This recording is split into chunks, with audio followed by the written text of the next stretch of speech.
America விதித்திருக்கக்கூடிய வரிகளை சமாளிக்க முடியாம பல நாடுகளும் தடுமாறி கொண்டிருக்கக்கூடிய வேளையில சைனா வெளியிட்டிருக்கக்கூடிய 5 ஆண்டுகால திட்டம் அப்படிங்கிறது உலக அரங்குல வியந்து பார்க்கக்கூடிய வகையிலையும் இருக்கு.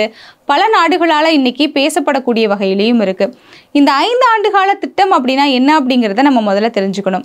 அறிவியல் மற்றும் தொழில்நுட்ப துறையில தற்சார்பு அடைந்து நாடு முன்னேறணும் அப்படிங்கிறது தான் இந்த 5 ஆண்டுகால திட்டத்தினுடைய முக்கிய நோக்கமா அமைஞ்சிருக்கு. பொதுவாகவே அமெரிக்கா மற்ற நாடுகளை விட சைனாவுக்கு அதிக அளவில் வரிகளை விதிச்சுக்கிட்டு இருக்காங்க அப்படிங்கிறது நமக்கு நல்லாவே தெரியும். அமெரிக்காவோட இந்த முடிவு தான் இந்த மாதிரியான தீவிர திட்டங்களை சைனா வகுக்கிறதுக்கு ஒரு உந்துதலாக அமைஞ்சிருக்கு அப்படிங்கிறத நம்மளால புரிஞ்சுக்க முடியுது. வரிகள் மட்டும் இல்லாம சைனாவுக்கு சிப் மாதிரியான தொழில்நுட்பங்கள் கிடைச்சிடக்கூடாது அப்படிங்கிறதுல அமெரிக்கா ரொம்பவே மும்முரமா செயல்பட்டுக்கிட்டு இருக்கு. அதனாலதான் சைனா தொழில்நுட்ப துறையில மற்ற நாடுகளை சார்ந்திருக்கிறத முற்றிலுமா குறைச்சிட்டு தாம் சொந்தமாகவே தன்னுடைய சந்தைகளில் சிப் மாதிரியான தொழில்நுட்பங்களை உற்பத்தி செய்து அதை விற்பனை செய்யணும் அப்படிங்கிற இடத்துக்கு இப்போ நகர்ந்திருக்காங்க. அதனால தான் ஒரு சில முக்கியமான தொழில்நுட்ப துறைகளில் அதிக அளவு கவனம் மற்றும் முதலீடுகளை செலுத்துகிற இடத்துக்கு இப்போ சைனா நகர்ந்திருக்கு அப்படின்னே சொல்லலாம்.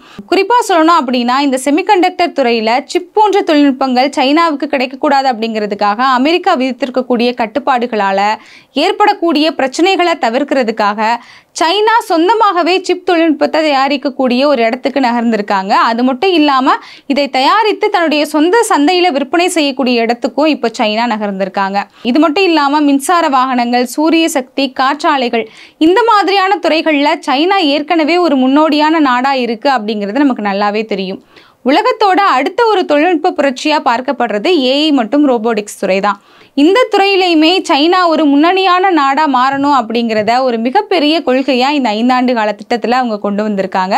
அதற்கான முன்னெடுப்புகளையும் அவங்க ஏற்கனவே செய்ய ஆரம்பிச்சிட்டாங்க அப்படிங்கிறது நமக்கு செய்திகளின் மூலியமாக தெரிய வருது. பொருளாதார மற்றும் சமூக வளர்ச்சியில் பசுமை மாற்றத்தை கொண்டு வரணும் அப்படிங்கிற முடிவையும் சைனா இப்போ எடுத்திருக்காங்க. அடுத்ததான் இந்த 5 ஆண்டு கால திட்டங்களோட சேர்த்து பொருளாதார வியூகங்களையும் சைனா வகுத்திருக்காங்க. ஒரு நாடு தன்னிறைவு அடையணும் அப்படின்னா உற்பத்தி துறையில் மட்டுமே தற்சார்பாக இருந்தால் பத்தாது, அதை விற்பனை செய்யக்கூடிய சந்தைகள்லையும் தற்சார்பான ஒரு நாடாக இருக்கணும் அப்படிங்கிறது நம்ம எல்லாருக்குமே தெரிஞ்சது தான். அந்த வகையில் தன்னோட சொந்த சந்தையை, அதாவது சைனாவினுடைய மக்களினுடைய தேவைகளுக்கான அந்த சொந்த சந்தையை வலுப்படுத்தக்கூடிய வேலைகளில் சைனா இப்போ இறங்கியிருக்காங்க. இது எல்லாவற்றையும் தாண்டி அமெரிக்காவினுடைய வரிக்கு நேரடி பதிலடி கொடுக்குற வகையில் சைனா தாங்கிட்ட இருக்கக்கூடிய அரிய கனிமங்களினுடைய வர்த்தகத்தில் ஒரு சில கட்டுப்பாடுகளை கொண்டு வந்திருக்காங்க.